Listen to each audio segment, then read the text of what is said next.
솔로몬이 형님인 아도니아를 죽인 사건입니다. 자기보다 15살, 20살 정도 많은 형님을 죽인 것에 대해서 학자들마다 견해가 많이 있습니다. 좋게만 보지는 않습니다. 좋게 보는 학자도 있지만 솔로몬이 왕권을 확립하기 위해서 정적인 형을 무자비하게 제거했다, 그렇게 보는 학자들도 있습니다. 다 틀린 것은 아닙니다. 여러분, 솔로몬은 지금 정치판에 있습니다.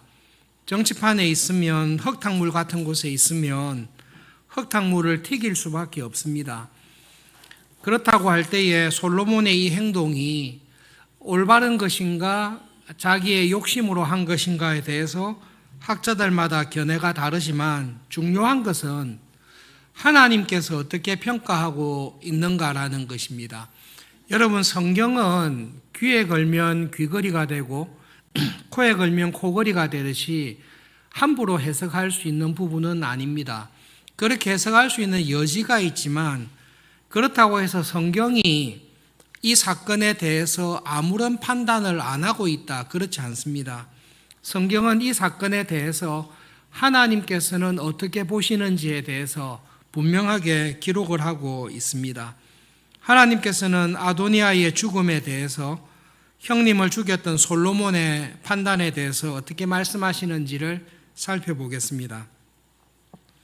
지금 상황은 아도니아가 내가 이스라엘의 왕이 되어야 된다라는 그 결심과 욕심 때문입니다.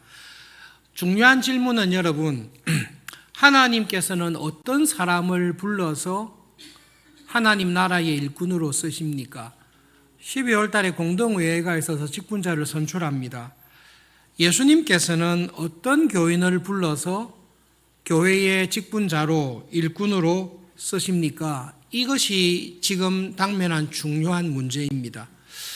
하나님 나라의 일꾼은 어떤 사람인가? 누가 될 수 있는가? 이스라엘의 왕은 누가 될 것인가? 그 질문에 대해서 아도니아는 아무리 생각해보고 살펴보아도 내가 적임자다라고 판단을 내렸습니다.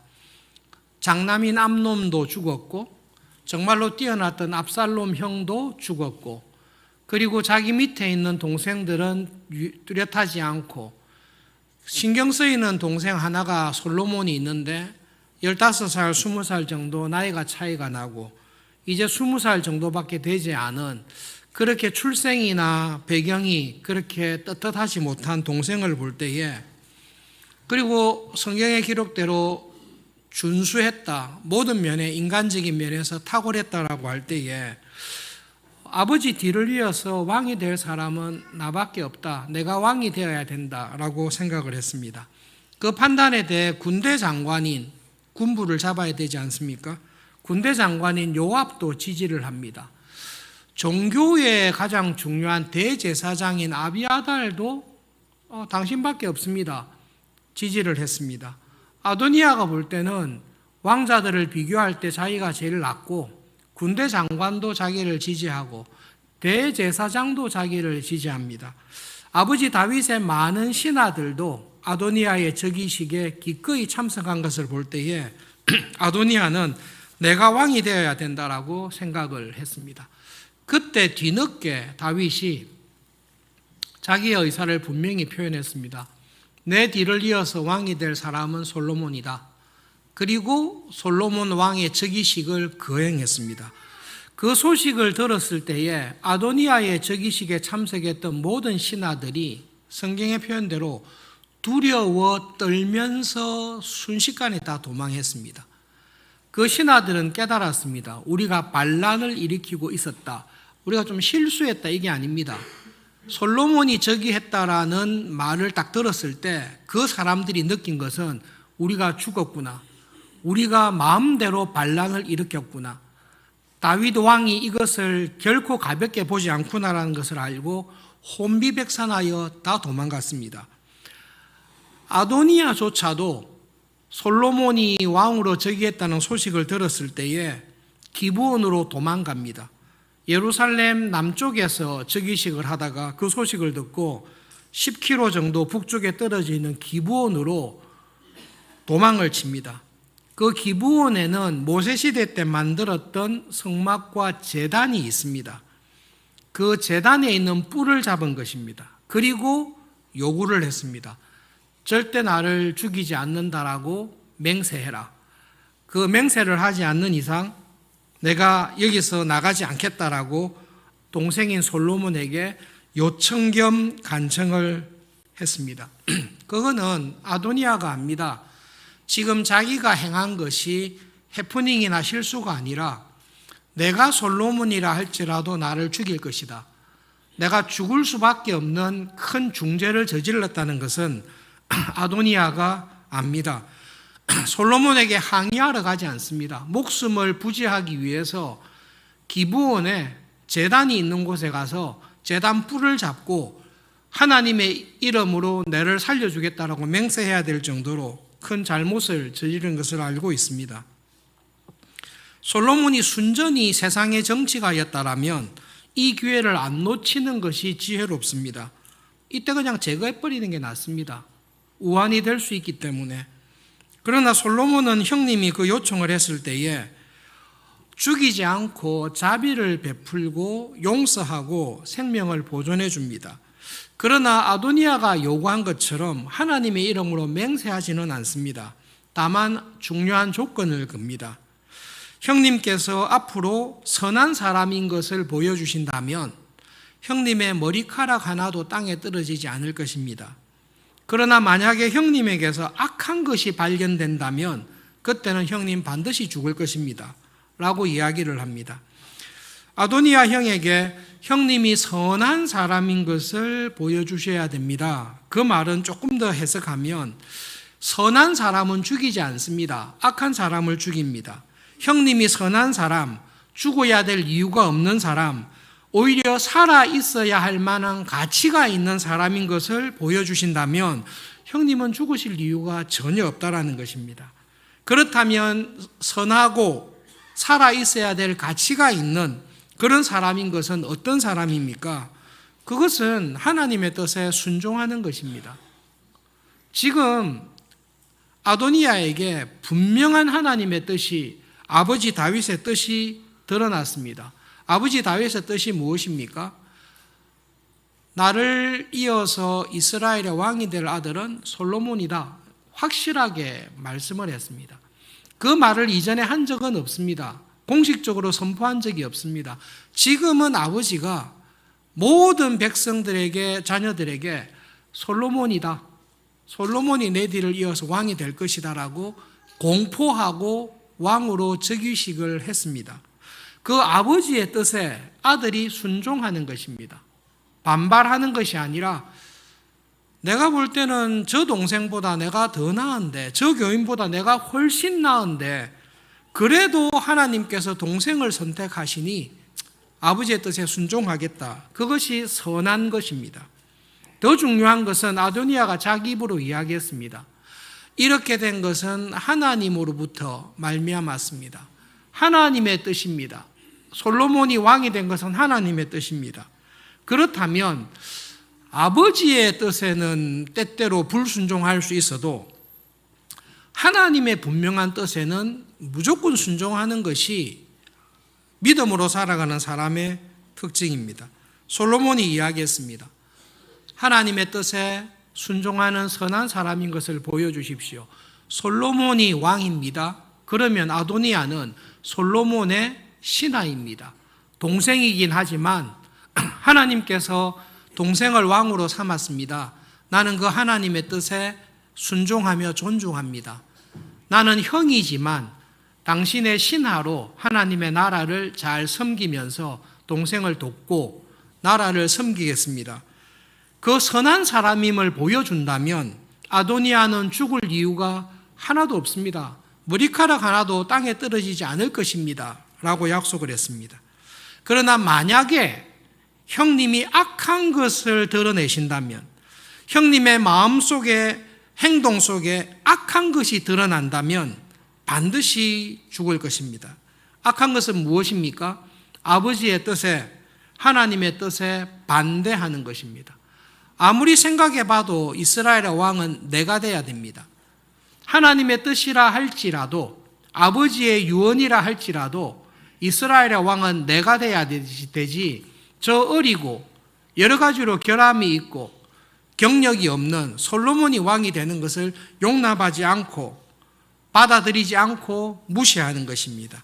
내가 왕이 되기 위해서 행동하거나 계획을 꾸미는 그 악함이 발견된다면 형님은 반드시 죽을 것입니다 라고 이야기를 했습니다. 이 경고와 기회, 자비로 생명을 살리고 분명한 경고를 하고 난 다음에 몇 년이 지났는지는 알 수 없습니다. 솔로몬 즉위 4년에 나라가 견고해지고 성전을 건축 시작을 했다고 하니까 아도니아의 사건 아마 즉위하고 난 다음에 4년 안에 벌어진 일로 생각이 됩니다.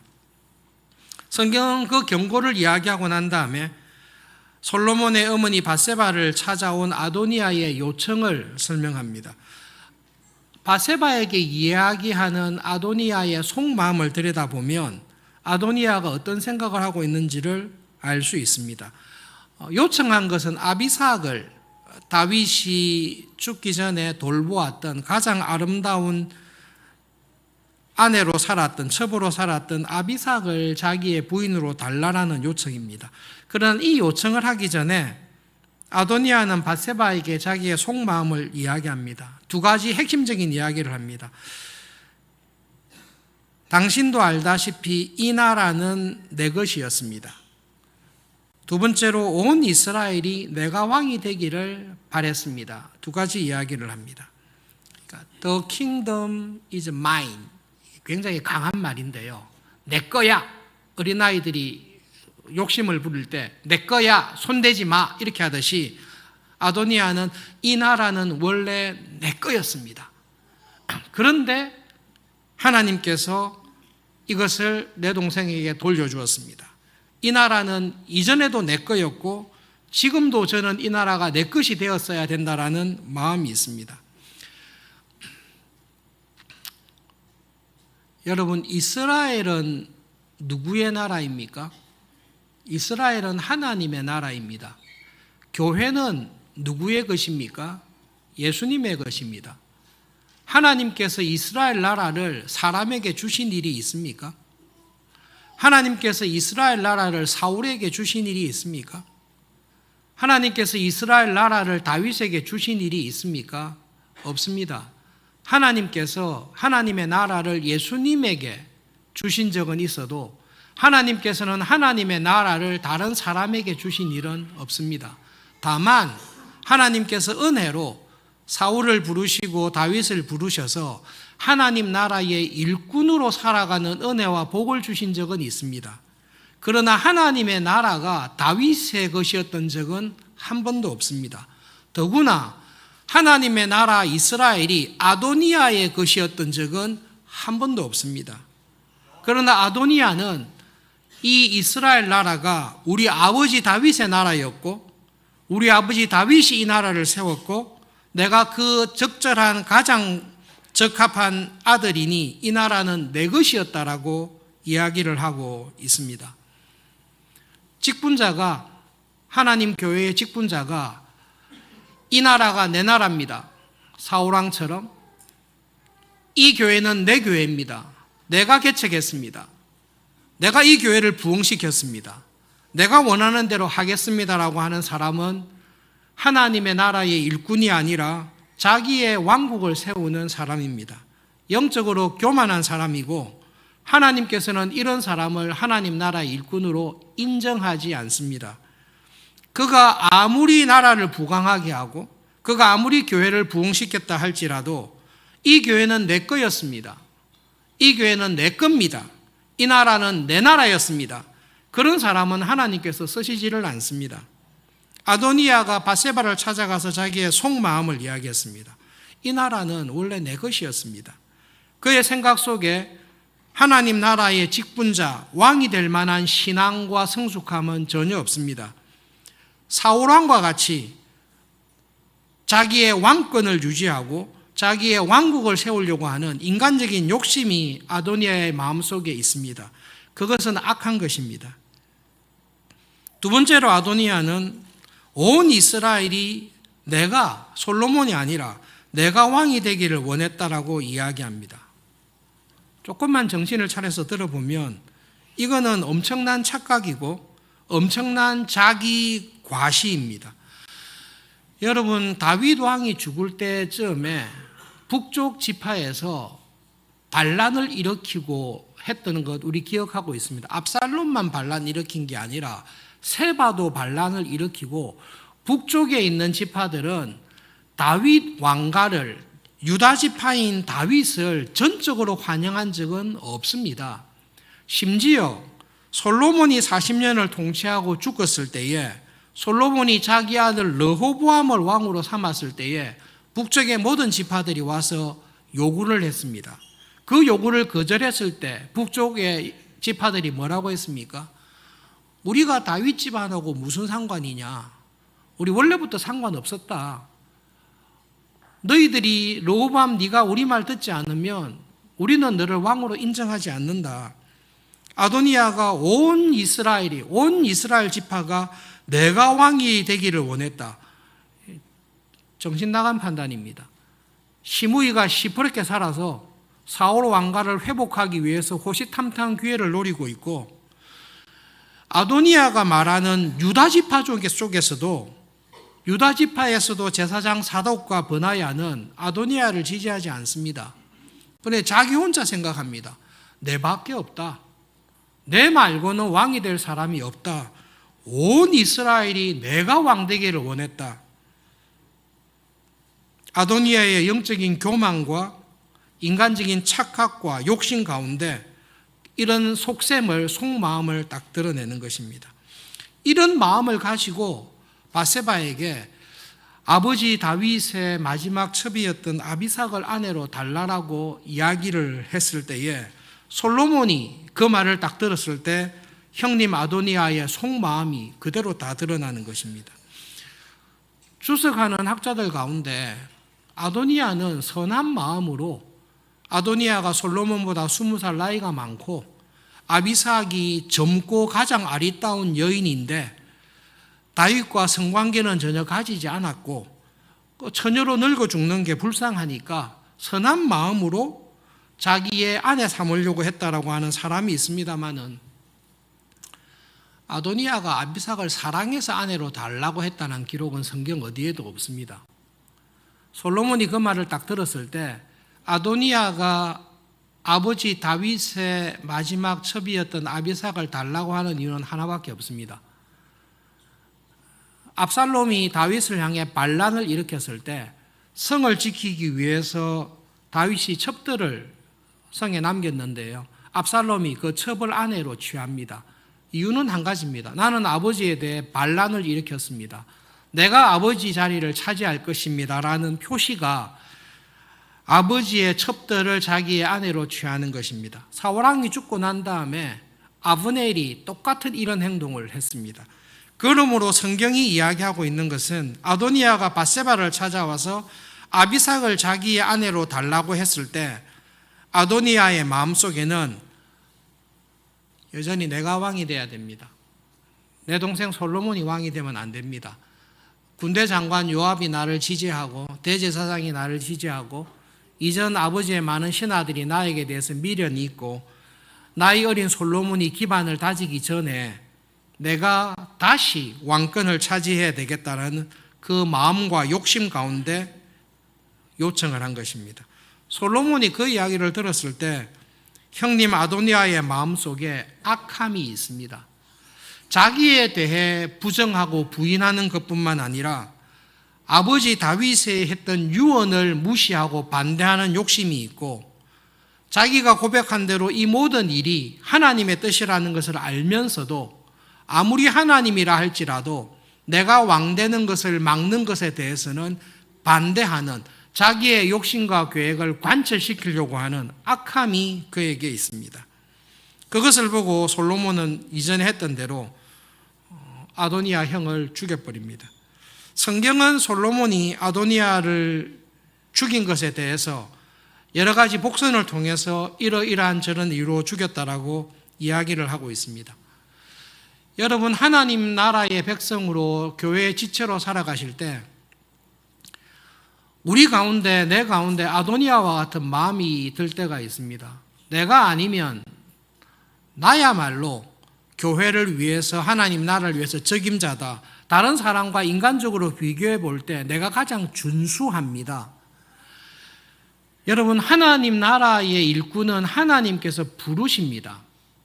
하나님께서 사람을 부르실 때는 세상에 약하고 연약한 사람들을 불러서 그 사람에게서 나올 수 없는 하나님의 은혜와 능력을 통해 그 사람을 쓰심으로 사람에게 집중하는 것이 아니라 우리처럼, 나처럼 부족한 자를 통해서도 하나님께서는 능히 일하신다는 것을 보이시기를 기뻐하시는 분이 우리를 부르신 하나님이십니다. 그리고 그 하나님의 뜻에 순종하는 것이 믿음으로 살아가는 가장 큰 성공입니다. 아도니아와 달리 나의 욕심, 나의 계획, 열심이 있지만 하나님께서 원하시지 않으면 그 모든 계획을 다 접고 인간적으로 볼 때는 하나님의 뜻에 순종하는 것이 실패하는 것 같고 망하는 것 같지만, 그러나 하나님께서 나에게 원하시는 길이라면 순종하겠습니다. 그것이 예수님께서 우리에게 보여주신 참 믿음의 모범입니다. 요한복음 12장 20절부터 25절에 있는 말씀을 한 절씩 교독하겠습니다. 예수님께서 십자가에 달리시기 전에 일어났던 사건입니다. 명절에 예배하러 올라온 사람 중에 헬라인 몇이 있는데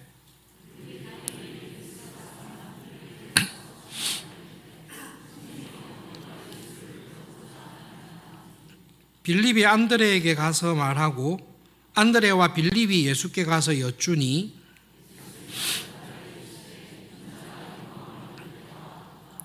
내가 진실로 진실로 너희에게 이르노니 한 알의 밀이 땅에 떨어져 죽지 아니하면 한 알 그대로 있고 죽으면 많은 열매를 맺느니라.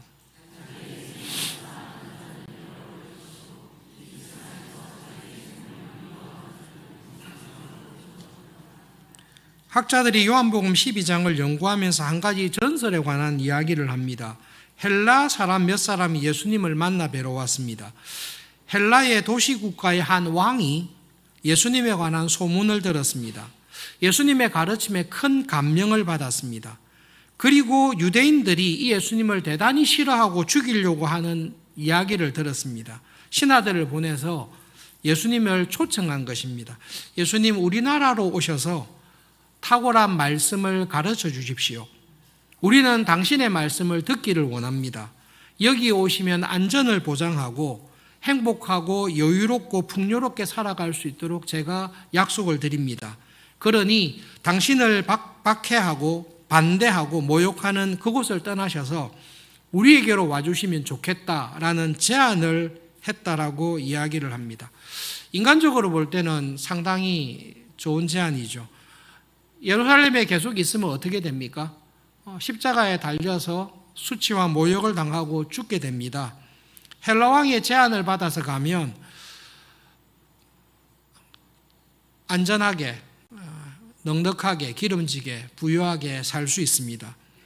그럴 때 예수님께서 우리에게 보여주신 모범이 있습니다.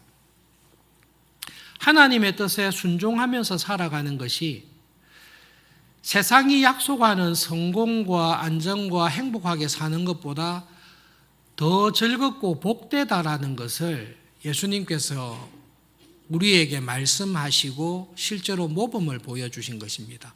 알아듣기 쉽게 이야기하셨습니다.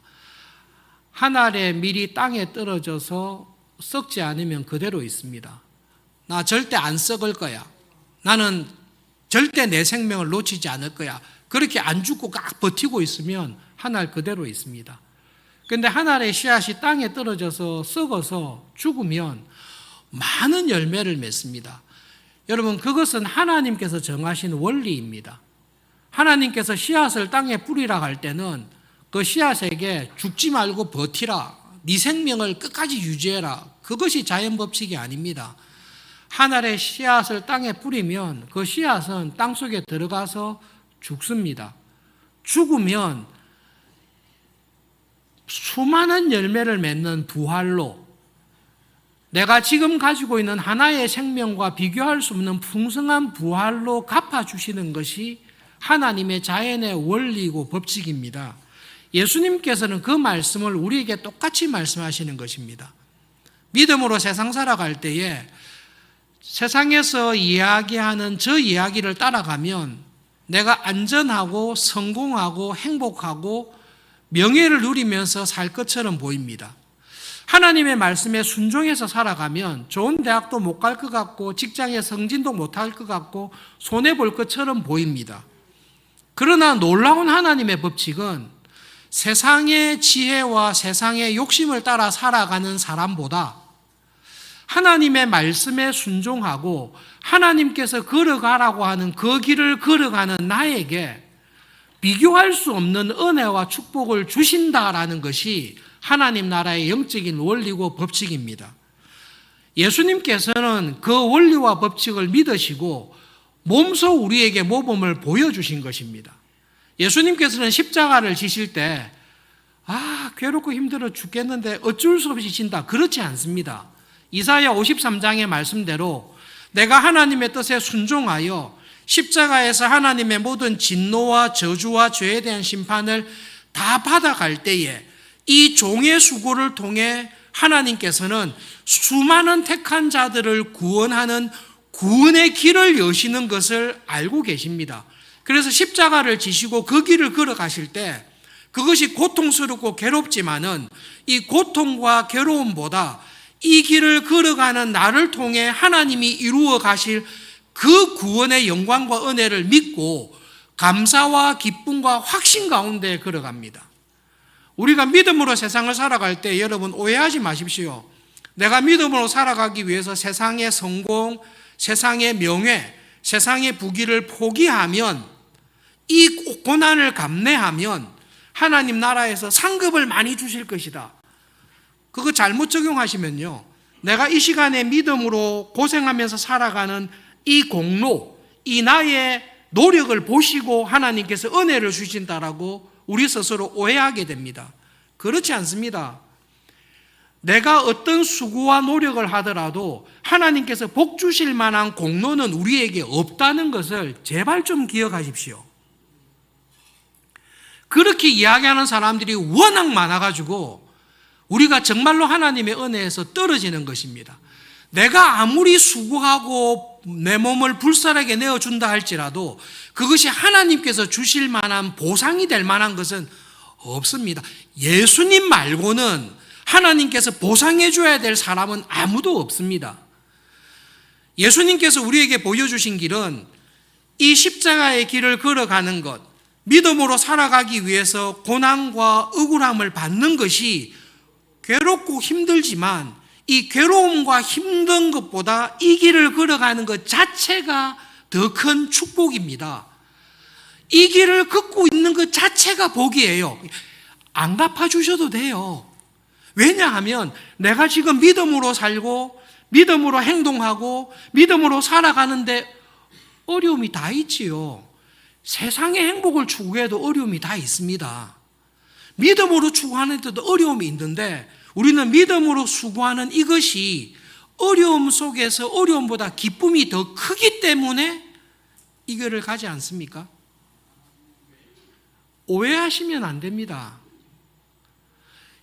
괴롭고 힘들지만 십자가를 지고 가는 것 자체가 예수님에게는 영광스러운 일입니다. 이 일 자체가 영광스럽습니다. 어느 일보다 영광스럽습니까? 헬라의 왕에게 초대받아서 헬라의 왕이 제공하는 많은 음식과 명성과 행복을 누리며 살아가는 것보다 하나님께서 내가 걸으라고 한 이 길을 걸어가는 기쁨이, 즐거움이 이 기쁨보다 훨씬 크니까 이 길을 가시는 것입니다.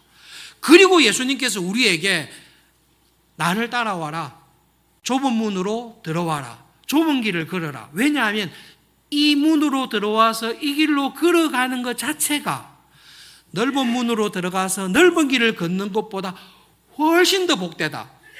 이 정말 복된 길이니까 와라고 우리에게 요청하는 것입니다. 교회의 직분자가 되어서 교회를 위해서 수고하며 살아갈 때에 쉽지 않습니다. 괴롭습니다. 제가 아는 어떤 장로님 전설적인 말씀을 하셨는데요. 내가 회사도 잘 됩니다. 가정에도 문제가 없습니다. 자녀들도 잘 됩니다. 그런데 내가 유일하게 걱정하는 게 우리 교회 때문에 걱정합니다. 내 인생에 내가 교회의 장로가 아니라면 내 인생은 행복 만세, 즐거움 만세인데 교회로 말미암아 내가 이렇게 애를 쓰고 수고합니다. 그게 복입니다. 예수님께서 우리에게 보여주신 그것이 그 길, 그 복된 길을 걸어가도록 말씀하시는 것입니다. 아도니아는 예수님과 생각이 전혀 다릅니다. 내가 원하는 복이 있습니다. 왕이 돼야 됩니다. 내가 추구하는 폼나는 세상이 있습니다. 내가 왕이 돼서 거느리는 것입니다. 그런 사람은 하나님께서 쓰시지 않습니다. 그런 사람이 교회의 직분자가 되면 교회를 망칠 사람이지 주님의 일꾼으로 쓰임받지를 못합니다. 저와 비슷한, 저보다 연배 많으신 분들은 80년대에 있었던 이 예화를 아실 것입니다. 젊은 분들을 위해서 예화가 때때로 좋은 교훈이 됩니다. 묵상이 많이 됩니다.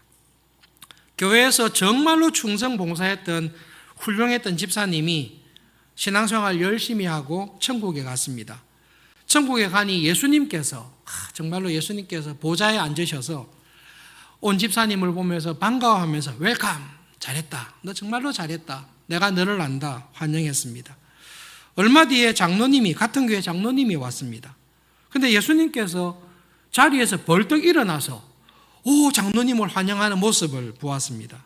집사님 마음에 좀 섭섭했습니다. 그런데 그 다음에 그 교회 담임 목사님이 왔습니다. 예수님께서 보좌에서 벌떡 일어나실 뿐만 아니라 뛰어나오셔서 목사님을 안아주면서 환영을 했습니다.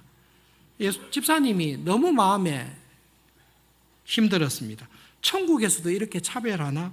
예수님께 물었습니다. 예수님, 제가 서울중앙교회에서 집사로 충성봉사할 때 집사라는 이유로 사람들이 저를 별로 귀하게 여기지 않았습니다. 장로님이나 목사님은 귀하게 여겼는데 내가 세상에서 그런 차별을 당하는 것은 그래도 참지만 예수님 천국에서조차도 집사, 장로, 목사를 차별합니까? 예수님께 항의를 했습니다. 그때 예수님께서 그 집사님에게 한 말이 있습니다. 미안하다. 네가 오해를 해서 그렇다.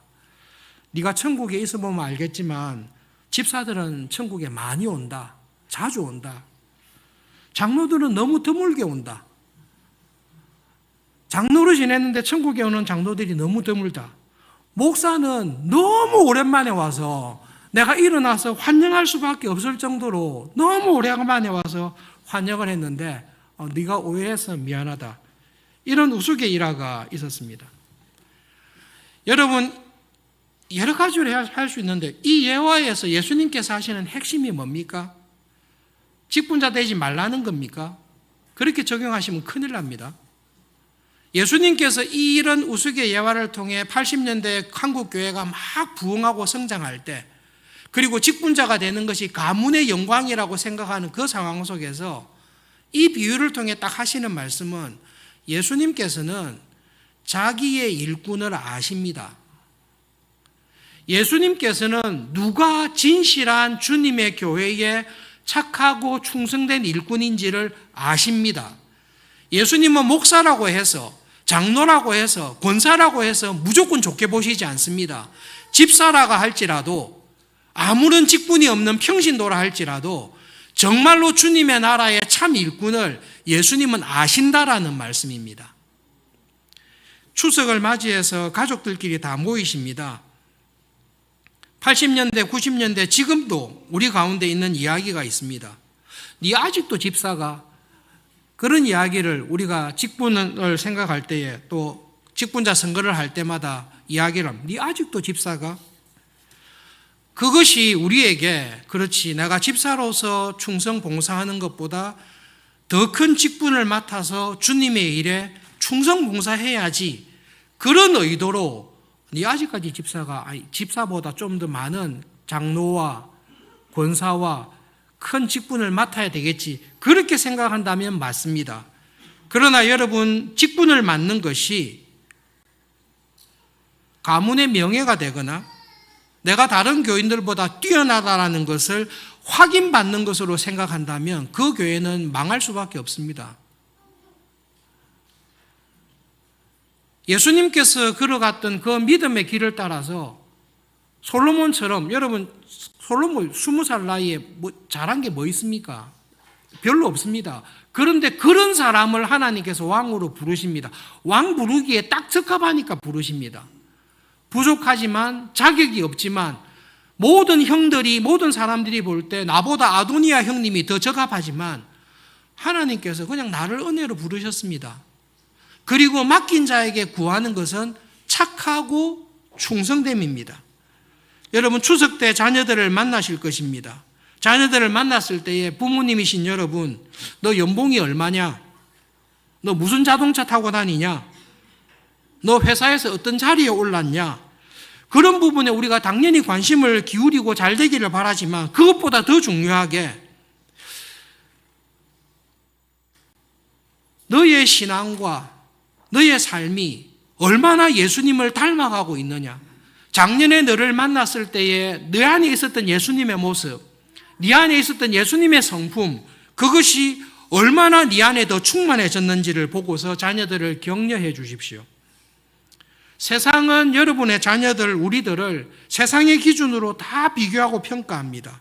그러나 여러분 자녀들이 부모님 앞에 모였을 때에 아버지, 어머니께서 얘야, 나는 네가 세상에서도 잘 되기를 원하지만 하나님의 말씀에 순종하고 하나님이 너를 두신 자리에서 하나님께서 너에게 주신 분복 안에서 너에게 주신 달란트 안에서 예수님을 닮아가면서 살아가는 너의 모습이 나는 가장 좋다, 정말로 좋다, 정말로 기쁘다라는 것을 격려해 주십시오. 그래서 우리가 삶을 마치고 하나님 앞에 갔을 때에 하나님께서 우리 아버지 어머니께서 나를 평가하듯이 하늘 아버지께서도 그렇게 나를 평가하실 거라는 것을 확신을 주셔서 믿음으로 살아갈 수 있도록 격려해 주시는 추석 명절이 되기를 바랍니다. 여러분 우리가 교회로 모일 때마다, 특별히 소그룹으로 모일 때마다 이 믿음으로 살아가는 일을 많이 격려해 주십시오. 직장에서 삶에서 고통과 어려움이 있을 때 맞습니다. 우리가 괴로움과 고통으로 인해 우리가 하나님께 더 가까이 가서 기도하지 않습니까? 어렵고 힘들지만 그것으로 인해 하나님을 더 가까이 한다면 하나님께서는 형제에게, 자매에게 은혜와 복을 주시는 것입니다. 하나님께서는 믿음으로 살아가는 자에게 금생과 내생에서 위로와 복을 주신다라고 약속하셨습니다. 우리가 믿음 안에서 잠시 이 세상 사는 동안에, 정말로 잠시 사는 동안에 믿음 안에서 하나님 앞에서 믿음의 선한 싸움을 잘 싸워갑시다라고 매주일마다 만나서 격려하시는 우리 소그룹이 될 수 있기를 바랍니다. 직분자로, 장로님으로, 권사님으로, 목회자로, 직분자로 임명받아서 교회를 섬긴 지가 생생한데 뒤돌아보면 후딱 같습니다. 이제 남은 날들이 얼마 남지 않습니다. 우리가 부를 찬송처럼 뒤돌아보면 한 주 한 주가 힘들었는데 뒤돌아보니 수십 년이 그냥 후딱 지나가 버렸습니다. 잠깐 동안 살아가는 동안에 주님께서 주신 직분을 가지고 하나님께서 두신 여러분의 삶의 자리에서 예수님을 닮아가는, 예수님을 만났을 때에 예수님께서 너 나를 많이 닮았구나, 너를 보니 나를 보는 것 같다, 한 사람 한 사람씩 다 일어나셔서 안아주시는 우리 모두가 되기를 바랍니다. 말씀을 기억하면서 기도하겠습니다.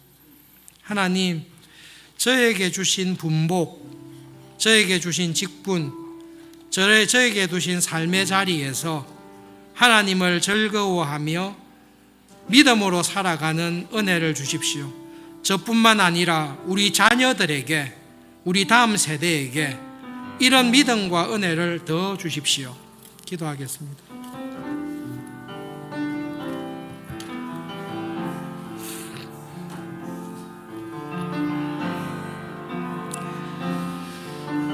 하나님 앞에 저희들을 불러주시고 하나님 말씀 앞에서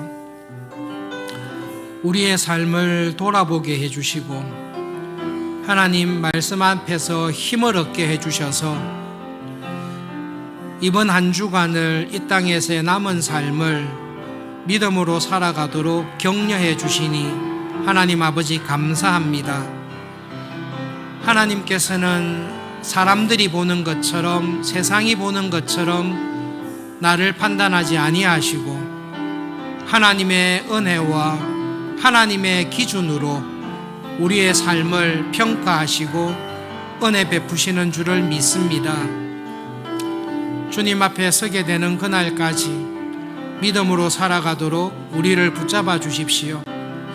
예배를 드리는 저희 모두 한 사람도 빠짐없이 예수님께서 일어서셔서 기쁘게 맞이하시는 믿음의 사람으로 살아가도록 하나님께서 은혜를 주시옵소서. 예수님의 이름으로 기도합니다. 아멘.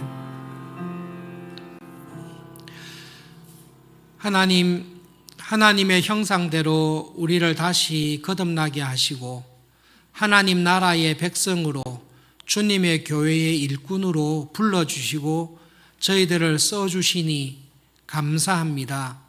이 땅에서 살아가는 날 동안 하나님께서 기뻐하시는 사람으로 그리스도의 신실한 일꾼과 직분자로 쓰임받으며 살아가기를 소원합니다. 우리의 남은 날 동안 그 은혜를 주시고 우리의 마음을 하나님께서 은혜로 인도하셔서 지혜롭게 내가 충성하고 집중해야 될 일들을 알게 해 주시옵소서. 우리뿐만 아니라 추석 명절에 맞이하는 우리의 자녀들, 모든 가족들에게 믿음으로 살아갈 것을 서로 격려하며 힘을 얻는 추석 명절이 되도록 은혜를 주십시오. 예수님의 이름으로 기도합니다. 아멘.